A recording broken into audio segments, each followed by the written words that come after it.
नमस्कार दोस्तों, आज हम अक्षांश रेखाओं के बारे में पढ़ेंगे जो रीड से संबंधित क्वेश्चन आते हैं। इसमें रीड के अंदर ये टॉपिक है अक्षांश और देशांतर। आज मैं ले रहा हूँ अक्षांश रेखाएं, जो मात्र 2 मिनट के वीडियो के अंदर मैं पूरा अक्षांश आपको समझा रहा हूँ। अक्षांश रेखाएं, सबसे पहले अपने को पता होना चाहिए कि अक्षांश रेखाएं किधर से किधर की ओर खींची जाती है। तो पूर्व से पश्चिम या पश्चिम से पूर्व की ओर खींची जाने वाली अक्षांश रेखाएं होती है। सबसे पहले अक्षांश रेखाओं से अपने को ग्लोब पे कैसे देखेंगे, इसको ग्लोब है ये ऐसा है, तो इसके अंदर अपने को अक्षांश रेखाएं देख रहे हैं तो पूर्व से पश्चिम हो गई।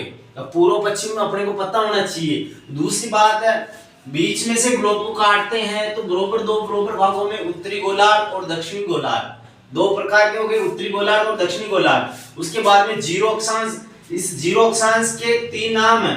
एक नाम है जीरो अक्षांश, दूसरा भूमध्य रेखा और तीसरा विषुवत रेखा। उसके बाद में ऊपर वाली जो है 23.5 ऊपर कर्क रेखा ऊपर होती है उत्तरी गोलार्ध के अंदर, 23.5 पे दक्षिण के अंदर होती है 23.5 पे मकर रेखा।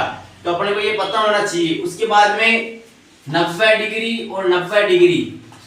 अब अपने पास प्रश्न आता है कि अक्षांश रेखाएं कितनी होती है। तो अक्षांश रेखाएं 0 से स्टार्ट करेंगे, 90 और 0 से ये 90, तो 90 प्लस 90 हो गए अपने पास 180 रेखाएं।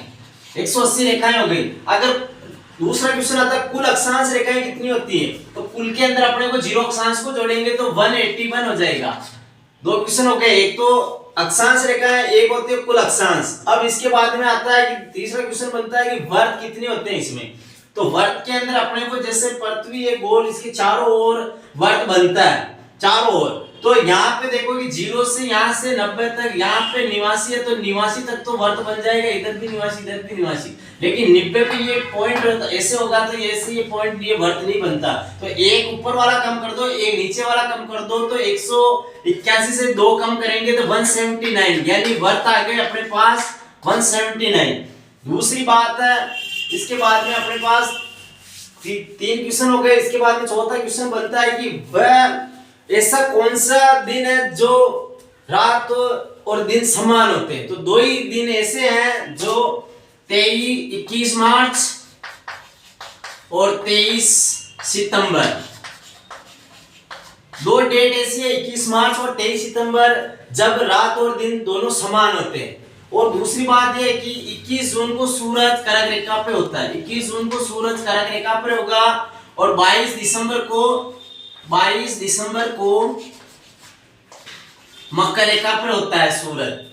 तो अपने को ध्यान में रखना है कि जब 21 जून को अपने पास होगी तो अपने गर्मी पड़ेगी, और 22 जून को अगर ऑस्ट्रेलिया के अंदर है तो ऑस्ट्रेलिया में गर्मी पड़ेगी। तो उल्टा हो गया, जब अपने गर्मी पड़ती है तो दक्षिण गोलार्ध के अंदर सर्दी पड़ेगी, और जब दक्षिण गोलार्ध में सर्दी पड़ती है तो ऊपर गर्मी पड़ेगी। धन्यवाद। इससे एक भी क्वेश्चन बाहर नहीं जाने वाला।